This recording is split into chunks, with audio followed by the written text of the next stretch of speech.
Ketemu lagi nih sama aku, Hasya Zika Naura. Dan selamat datang di What's Your Talk. Nah, buat kalian yang belum tahu What's Your Talk itu apa, jadi What's Your Talk itu merupakan sebuah program yang dibuat oleh tim Watch Your Fingers, di mana di sini kita bakalan mengundang narasumber yang terpercaya dan kredibel untuk membahas mengenai hate speech yang terjadi di internet. Jadi di sini kita bakalan ngobrol-ngobrol santai aja mengenai hate speech dan juga ujaran-ujaran kebencian yang menebar yang banyak banget nih di internet. Dan nantinya narasumber-narasumber kita juga bakalan membagikan pengalaman mereka tentang dapat hate speech di internet nih. Dan di episode kita yang pertama ini, kita udah kedatangan seorang narasumber yang pintar, yang baik, yang cantik, pokoknya bertalenta banget. Pokoknya ini orang tuh perfect banget deh gitu loh. Tapi sayangnya narasumber kita ini ternyata pernah juga loh kena hate speech di internet, padahal dia udah seperfect itu, se-wow itu. Kenapa gitu loh? Kenapa orang-orang masih aja kasih dia hate comment? Nah, kalau misalnya kalian penasaran juga sama cerita dan pengalaman yang dialami sama narasumber kita yang satu ini, yuk langsung aja kita panggilin narasumber kita, Kak Kansa. Halo Kak Kansa. Apa kabar Kak? Baik. Gimana nih hari ini? Abis ngapain aja nih Kak hari ini? Ini habis seru sih, habis kan aku udah kerja, jadi aku sibuk kerja aja sih. Jadi saat ini kesibukannya cuma di karir aja gitu ya Kak? Karir. Oke, mungkin sebelum kita masuk ke sesi utama kita kali ini, mungkin boleh Kak Kansa perkenalkan diri dulu ke teman-teman yang di rumah. Boleh, halo semuanya, perkenalkan nama aku Kansa Medina. Usia aku sekarang 22 tahun dan sekarang aku lagi kerja di salah satu project gitu. Oke, jadi gitu ya teman-teman. Jadi Kak Kansa ini sekarang lagi sibuk Ngerjain project. ngerjain project. Iya. Oke, jadi nih Kak, kan seperti yang kita udah ketahuin ya, sekarang tuh di internet tuh banyak banget yang ngasih hate speech, banyak banget yang ngasih ujaran kebencian. Sampai kayaknya tuh orang-orang kalau misalnya nggak ngatain orang lain tuh jadinya tuh gatel banget gitu nih. Jadi di sini aku pengen sharing juga, pengen ngobrol-ngobrol sama Kak Kansa tentang pengalaman Kak Kansa kena hate speech di internet nih. Boleh, tapi itu mungkin kejadiannya udah cukup lama gitu kan, sekitar aku masih SMP tuh mungkin umur berapa ya, 13-14 tahun lah ya gitu, aku SMP. Nah itu kan baru kita awal punya kenal sosial media ya, media sosial, terus itu juga pertama kali aku punya handphone. Kebetulan di keluarga aku tuh aku memang yang punya badan aku tuh yang memang tinggi besar sendiri gitu loh, bongsor gitu kalau semuanya ya gitu. Jadi memang karena aku tinggi sendiri, jadi memang terlihat lebih besar dibandingkan saudara-saudara aku yang lain. Nah saudara aku ini memang suka banget upload foto gitu di Instagram dan lain-lain yang memang ada akunnya, yang memang secara tidak langsung perlihatkan bahwa memang aku yang paling tinggi lah gitu dibandingkan dengan saudara aku yang lain gitu. Nah setelah itu mulailah mungkin kalau dulu belum kenal ya itu yang namanya hate speech gitu, belum tahu kan. Iya, belum terkonfirmasi lah ya Kak. Belum kenal lah yang namanya kayak gitu, tapi memang ada itu aja sih ternyata yang komentar bahwa kayak ini yang ini gede banget ya, gede sendiri ya, gendut sendiri ya. Sampai kalau dulu tuh saudaraku tuh komennya giant ke aku tuh gitu, jadi kayak apa ya namanya, karena aku tinggi dan besar sendiri di situ, jadi akhirnya disebutlah julukan itu gitu kan. Nah awalnya sih karena masih kecil jadi belum tahu kali ya, karena menganggapnya itu juga kayak awalnya cuma lucu-lucuan aja, Cuma bercanda gitu kan. Ini namanya hate speech kan, kita awalnya juga dari bercanda-bercanda ya gitu. Nah sama halnya sama apa yang aku alamin gitu sih. Berarti yang ngasih komen itu hitungannya ngasih hate speech buat Kak Kansa, tapi dia ngasihnya di akun saudaranya Kak Kansa gitu ya Kak? Kayak gitu.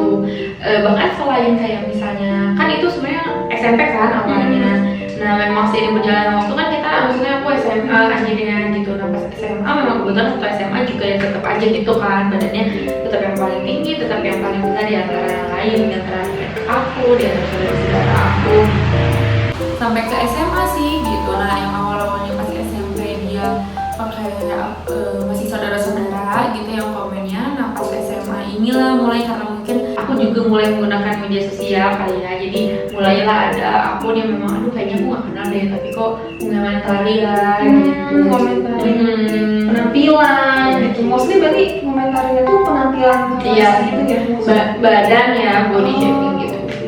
Oke, nah terus gimana nih perasaan kakak satu waktu dapet hate speech itu gimana? Dampak dari hate speech itu ke kakak sendiri gimana? Kalau perasaannya waktu awal dapat sih biasa aja ya awalnya, karena kan awal pertama kali dapetnya tuh kan karena cuma lewat media sosial, terus awalnya juga karena bercanda-bercandaan aja, apalagi yang bercandain saudara sendiri gitu kan. Jadi awalnya kayak iya masa sih gitu-gitu, apalagi kadang ibu aku belain juga kayak ya kan emang tinggi gini-gini dan segala macam gitu awalnya. Cuman karena pas SMP, kemudian SMP dan SMA lah gitu, nah baru berasa pas SMA sih mulai SMP ke SMA lah gitu, naik SMP ke SMA nih mulai kerasa bahwa oh ini insecure ya gitu ya, orang kok makin banyak ya yang ngomong bahwa badan aku besar sendiri, badan aku tinggi sendiri, padahal kalau misalnya sekarang gitu upload tropik kayaknya udah sebesar itu deh, maksudnya dibanding anak-anak yang zaman sekarang ya, maksudnya itu masih dihitung normal gitu. Cuman pada saat itu dibayangkan gitu ya ya pada mungkin, tapi pada saat itu itu sih sebenarnya faktor lainnya tuh karena memang aku tinggal sama saudara-saudara aku sama adik-adik aku yang mostly badannya tuh kecil gitu, lebih kecil dari aku gitu, jadi memang akan terlihat seperti apa besar gitu. Jadi rasanya awalnya yang kayak gitu, awalnya biasa aja karena nggak bercandaan, tapi setelah menginjak SMP ke SMA mulai puber juga, jadi mulai kayak oh ya insecure ya gitu ya, ternyata aku emang bener ya aku badannya besar kayak gitu sih. Kalau mengaruh jangan langsung mundur, bukan dong, bukan ya kan dong, jadi udah berusaha kan. balik ke topik ya kak. Oke.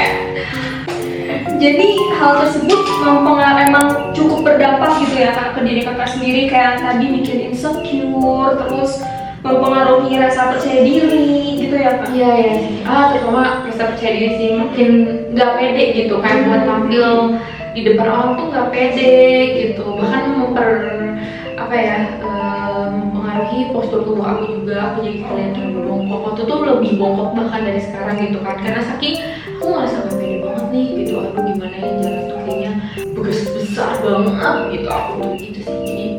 Jadi jadi mempengaruhi postur juga. Iya karena gitu kan, kalau yang aku rasain kayak kita jadi makin menciut gitu loh buat jalan tuh kayak ya aduh takut gitu, karena ya itu karena gak percaya diri, merasa ada yang kurang kan, yang pasti takut pandangan diri. Iya gitu kan, kayak kayaknya paling tegak banget ya aku mungkin bisa deh bongkok tuh akhirnya gitu.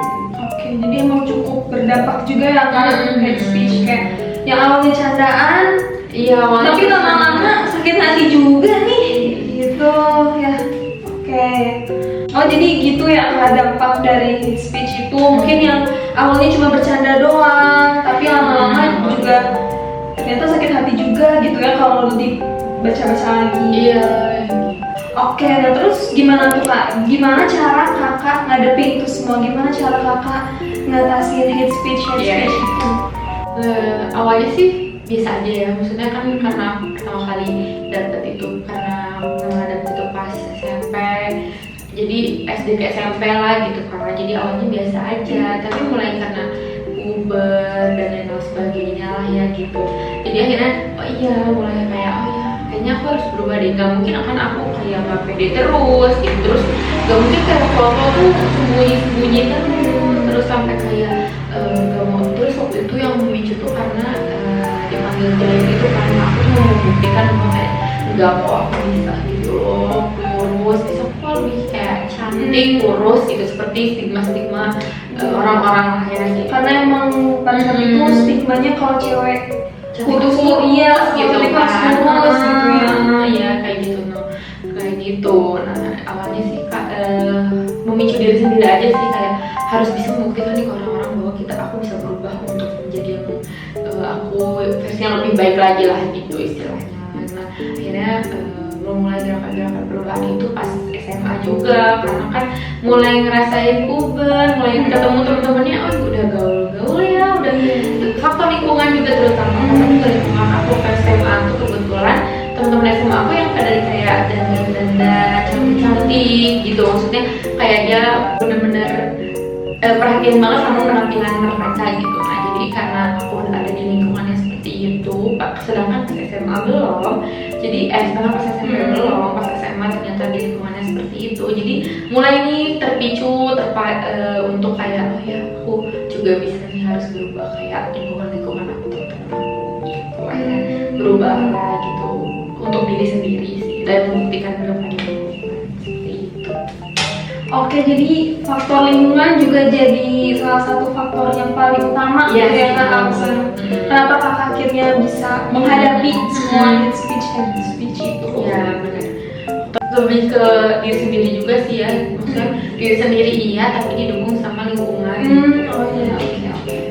Oke, mungkin cukup sekian ya Kak sesi tanya jawab kita, sesi ngobrol-ngobrol, sesi sharing-sharing kita di Watch Your Talk episode pertama kali ini. Aku pengen ngucapin makasih banyak buat Kak Kansa yang udah menyempatkan buat hadir di Watch Your Talk episode pertama ini di tengah-tengah kesibukannya. Aduh, amin. Tapi Kak Kansa masih nyempetin diri buat datang ke sini nih buat ngobrol-ngobrol dan juga bagiin pengalamannya sama teman-teman di rumah sekalian. Mungkin boleh kali ya sebelum ditutup nih, mungkin boleh Kak Kansa ada closing statement dulu buat teman-teman di rumah. Oke, mungkin lebih percaya diri aja sih gitu. Terus boleh dengerin omongan orang, tapi kan lebih ke balik lagi kita tetap yang lebih tahu diri kita sendiri seperti apa. Lebih baik juga dalam membela lingkungan, karena ternyata kalau menurut pengalaman aku pribadi ternyata lingkungan yang baik itu memang memberikan dampak yang baik juga seperti itu. Oke, jadi gitu ya teman-teman. Semoga di episode pertama dari Watch Your Talk ini bisa menambah wawasan, bisa menambah insight dari teman-teman juga, terutama dalam hal gimana cara menghadapi hate speech yang ada di internet gitu. Oke Kak, mungkin cukup sekian ya. Sekali lagi aku mau ucapin terima kasih banyak. Terima kasih banyak ya udah diundang di bintang tamu pertama lagi ya. Semoga kita bisa ketemu lagi ya Kak di lain kesempatan. Ya, semoga ya, amin. Oke, cukup sekian Watch Your Talk episode pertama kali ini. Kami harap konten dari Watch Your Talk dan juga apa yang kita sampaikan di Watch Your Talk ini bisa berguna banget buat teman-teman di rumah. Terima kasih, dadah!